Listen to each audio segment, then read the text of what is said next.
नमस्कार, आप देख रहे हैं 9 भारत समाचार। लंबित आरोग्य श्री निधि जारी करें और अस्पतालों को बचाएं।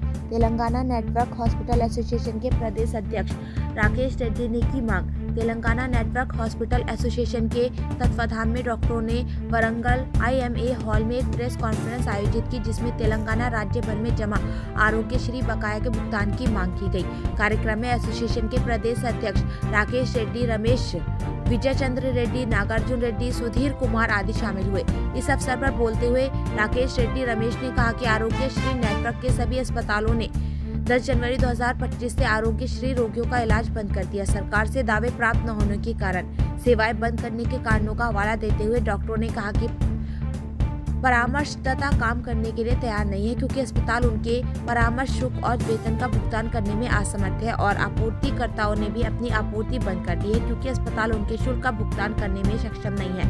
डॉक्टरों ने कहा कि पिछले 6 महीनों से यह समस्या बनी हुई है। ఏకపక్షంగా ఉన్న మెమరాండమ్ ఆఫ్ అండర్స్టాండింగ్, ఎప్పుడు మెమరాండమ్ ఆఫ్ అండర్స్టాండింగ్ అంటే ద్వైపాక్షికంగా ఉంటుంది. చిన్నగా 11 పేజీల MOU ఉంటుంది. ఇందులో 74 పేజీల MOUతో హాస్పిటల్స్ పై చాలా రకాలైన ప్రాబ్లమ్స్ క్రియేట్ అవ్వబడుతున్నాయి. రెండవది రివిజన్ ఆఫ్ ప్యాకేజెస్.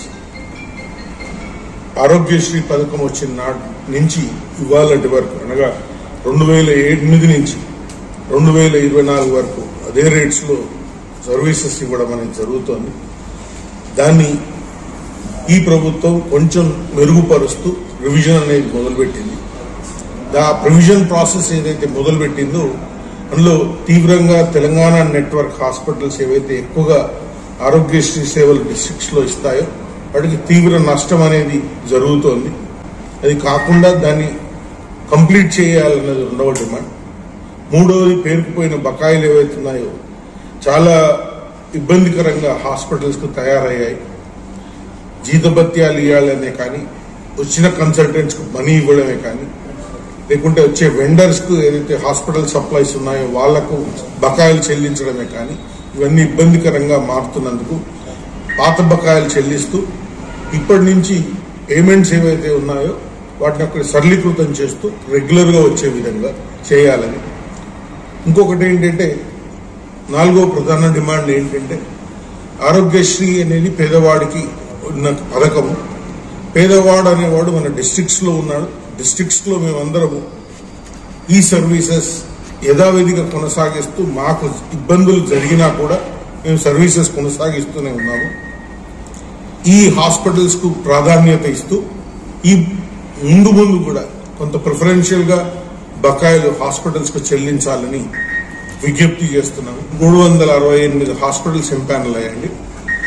మొన్న ఇచ్చిన 100 కోట్ల బకాయిలతో దగ్గర ప్రతి హాస్పిటల్ కు 9 నుంచి 10% పైసలు వచ్చాయి.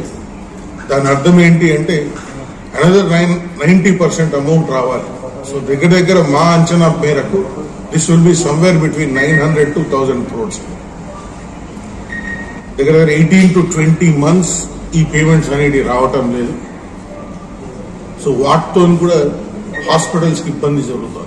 9వ తారీఖు గౌరవనీయులు CEO గారు సంప్రదింపులకు పిలిచారు. వారితో మాట్లాడారు. వాటికి మాకు కావాల్సిన ఇవేంటి అనేది కూడా వారికి సూచించాము. మళ్ళీ అదేవిధంగా 11వ తారీఖు 12వ తారీఖు ఆదివారం రోజు కూడా వారితో మళ్లీ సంప్రదించడం అనేది జరిగింది. వారికి మళ్లీ అదే విధంగా తను చెప్తున్నాడు. బట్ మాకేంటి అంటే, ఇదివరకు గత 8 ఏళ్లుగా ప్రతిసారి ఇదే జరుగుతుంది. 100 కోట్లు ఇవ్వడము, వాళ్ళు ఇస్తాను అన్న హామీ కొద్ది మేము వెనుకకు తగ్గడము, మళ్లీ అదే పరిస్థితిలో ఉండడం. ఇది కాదు. ఒక స్ట్రాంగ్ గా ముందుకు వెళ్లే విధంగా ఒక ప్రణాళికాబద్ధంగా వెళ్లాలన్న సూచన వారికి